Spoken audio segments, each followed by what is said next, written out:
has had a remarkable career, going from NCAA Division I heavyweight wrestling champ to rising star in the WWE to UFC heavyweight champion. Here's a look at how this guy trains for a fight. Look at this guy. When you're in here, it's intense, you know. And the one thing about Brock is that he doesn't hold back. When he trains all out.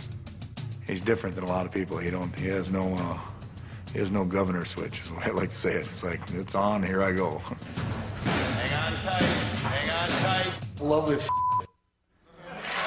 I'm gonna get out of here. Please welcome to the show one of the stars of The Ultimate Fighter, which premieres this Wednesday at 9 p.m. on Spike. Here's Brock Lesnar, everybody.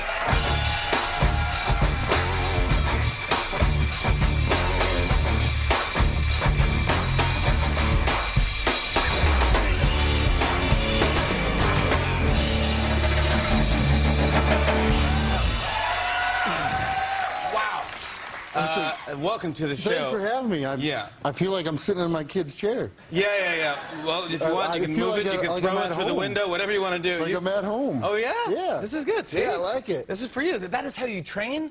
Well, that's a portion of what... That's just some conditioning stuff that I would do, yeah. Frightening to me. I would never... If you were in my gym, I would quit the gym immediately and go, arrest that guy. Yeah, it's pretty violent. Gosh, and now you have a book coming out called Death Clutch. Yeah, so this is like a sappy romance novel, or yeah, it's a romance about my life story. No, you have a pretty interesting story, though. Where are you from? I'm from Webster, South Dakota, a small town. I grew up on a dairy farm, and you know, my mom and dad were hard-working people, and I left Webster en route to, I started wrestling when I was 5 years old. And followed my dream all the way to Bismarck, North Dakota, won a junior college championship there. And then I went to Minneapolis and won a Division I national title in 2000. And then I went to the World Wrestling Entertainment, had enough of that, wasn't for me, and tried out for the Minnesota Vikings. And then I did some wrestling. And, you just want to play football? I mean, gosh, this is insane. I mean, yeah, I'm crazy. I'm crazy. Well, you don't have to tell me that twice. Yeah. In fact, I saw this here. Look at this. Look at this tattoo that you got on your chest there. What is that? Just a blade? That's the sword. Some sword. And does this sword exist? Somewhere it does. Somewhere in my mind, somewhere in my mind, I thought that would look good on my chest. Yeah. You know? I thought the same thing. And so I got one done there. Pretty good matching tattoos. Yeah, I appreciate that. We should never go to the pool together. Or the bar and then end up at the tattoo parlor. Exactly, yeah. Now, Ultimate Fighter, Season 13. On this show on Spike, you're coaching these young dudes to fight. Yes. And you're coaching against Junior Dos Santos. Yeah, the show is a reality series. It's in its 13th season. And I was fortunate enough to be one of the coaches on the show. Me and the other coach are going to be facing one another in a fight June 3rd in Vancouver. But the show itself airs Wednesday night, premieres, and we coach seven up-and-coming fighters that want a UFC contract.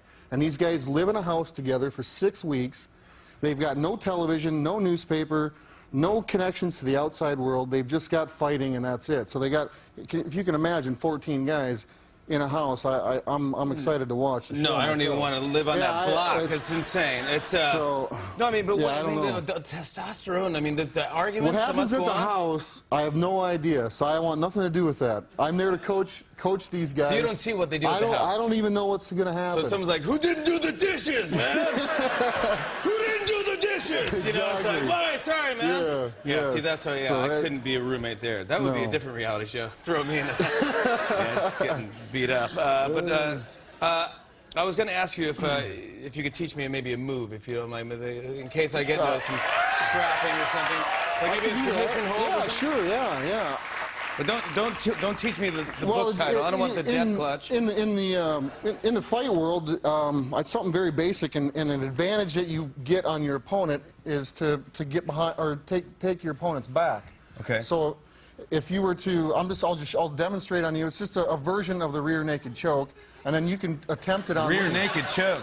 Well, it's kind of a, You want the name to, because like, yeah, go ahead, make fun of that. Yeah, and then I'm behind you at the same time. So I will not make fun of it. It doesn't sound good. I'm not going to make a joke. But it's just a matter of taking your opponent's back. Should I do it on you first? Well, yeah, I'll let you, but I'm just going to show you how to, and you just clasp your hands like so, all right? Yeah, so if you were to take me down and you got my back, and you reached over. What's up, sucker? And then you just try to reach over, yeah, just something like that. And then you'd reverse him and end up like this, something like this. Thanks, everybody.